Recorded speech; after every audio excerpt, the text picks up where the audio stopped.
Agriculture was the first occupation of man. When man evolved on earth, he first started agriculture. Later, it became the foundation of all other industries. A very good morning, children. Today we will discuss about agriculture and its importance for mankind. When we talk about agriculture, it doesn't simply means growing of crops. It is the science and art of raising crops, rearing of livestock, forestry and fishing. Let us discuss the importance of agriculture in today's world. Most of the population of the world still depends on agriculture for livelihood. It is backbone of a country's economic development.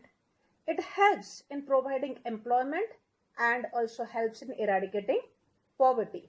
It enhances trade and help in earning foreign exchange. It encourages international trade of agricultural products. It creates huge markets for tractors, threshers, harvesters, fertilizers, pesticides and other industries related to agricultural products. Now let us discuss the factors that affect agricultural activities of a place. There are two types of factors. They are physical factors and economic factors. Let us start with the physical factors. There are three main physical factors. The first one is relief. Plains are most suitable for agriculture than the mountainous regions. Like the river basins and deltas are more suitable for agriculture. Now the second one is climate. Agriculture is highly sensitive to climate variability. So, for example, wheat is a crop of temperate region and rice is a crop of tropical region. Now the third factor is soil. Soil rich in minerals and organic matters support agricultural activities. Alluvial soil and black soil, they are the most fertile soil for agriculture. Now let us discuss about the economic activities. In economic activities, we will discuss about three factors: size of land holdings, labor and capital. Size of land holdings affect the agricultural pattern. If small fields are there, they are not economical. If large land holdings are there, then it is more profitable and economical. Now, labor. Availability of labor has great influence on cropping pattern of a region. If there is shortage of labor, then it will affect agriculture. Example दिया हुआ है आपके book में. Farmers of Punjab, they greatly depend on migrant laborers from other areas of India for growing wheat and rice crops. Now the third most important economic factor is capital, means money. All agricultural inputs like HYB seeds, irrigation, fertilizers, pesticides, machines, fodder, means of power, land and lease, all services require capital, means money. The types of agriculture.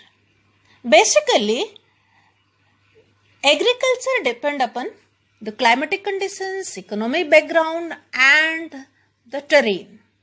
Broadly, agriculture may be divided into two categories and they are subsistence agriculture and commercial agriculture.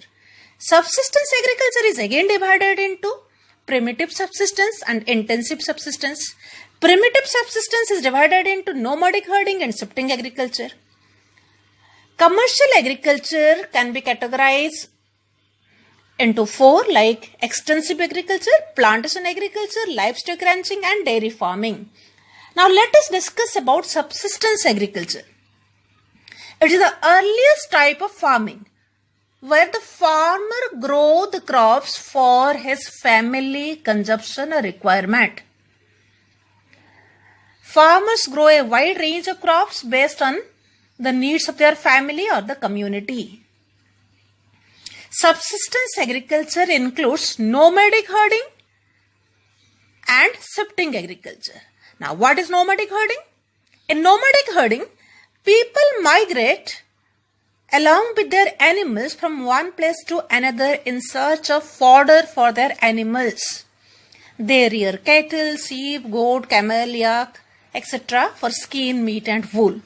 Specifically, this type of agriculture is common in Central and Western Asia, East and Southwest Africa, Northern Eurasia. In India, Bhotias and Gujars are the nomadic tribes.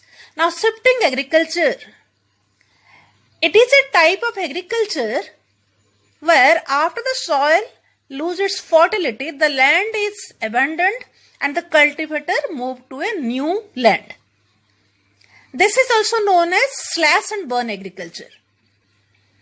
This is practiced in the dense forest of tropical Africa, Southeast Asia, some parts of Northeast Asia, Northeast India. This is also known as jhuming in Northeast India, specifically in Mizoram. The third category of subsistence agriculture is intensive subsistence agriculture. This type of agriculture is generally practiced in thickly populated parts of the world, specifically in the monsoon regions of South and Southeast Asia. And this type of agriculture is practiced in small plots of land.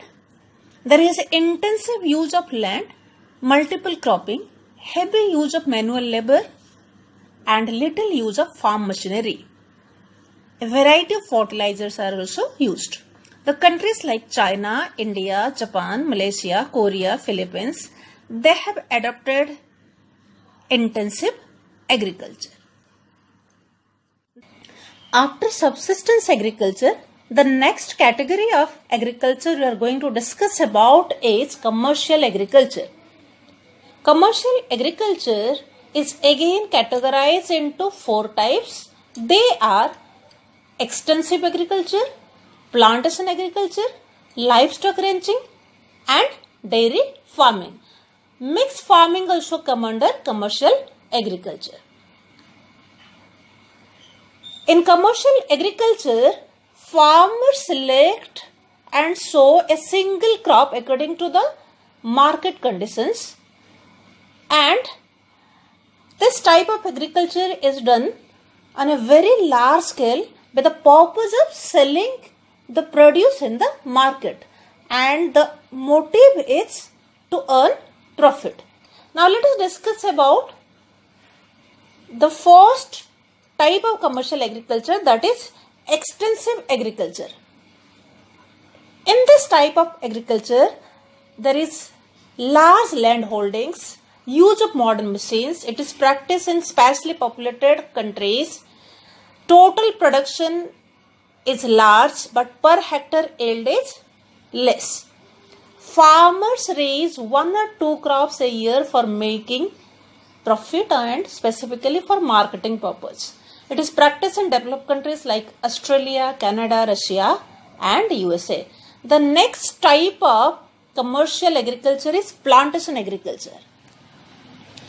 So here a large farm is used in a tropical and subtropical country. There is large amount of labor and capital required, and some examples are tea, coffee, sugarcane, rubber, etc. Then under this system, the benefit of a single crop is obtained continuously for several years. It requires huge capital investment, scientific methods of farming, transport facilities, efficient management and skilled and low cost labor. Here are some examples of plantation agriculture like tea plantation, sugarcane plantation. You can see the images. Now the next type of agriculture we are going to discuss is about livestock ranching. It is also a part of commercial agriculture. It is mostly practiced in arid and semi-arid temperate regions. The major types of livestock are sheep, then cattle, goat, horses, etc. Meat, wool, skin, hides are exported, and it is practiced mostly in America, Australia and New Zealand. The next type of agriculture is dairy farming. It is a specialized form of agriculture for large-scale production of milk. India is the largest milk producer. New Zealand is the largest cow milk exporter. After that, we will discuss about mixed farming. What is mixed farming? When the land is used for growing food and fodder crops and rearing of livestock, we call it mixed farming. It is mostly practiced in Argentina, Eastern USA, New Zealand, South Africa, Southeast Asia, including India. What are the advantages of mixed farming? When there is mixed farming, then it helps in better use of resources, better control of weeds, pests and diseases, and greater stability of yield over different seasons. So these are the various types of agriculture practiced in different parts of the world.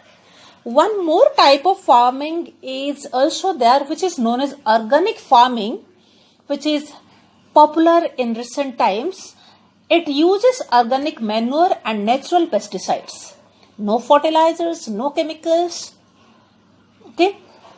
And genetically modified crops are used to increase the size and quality of the produce.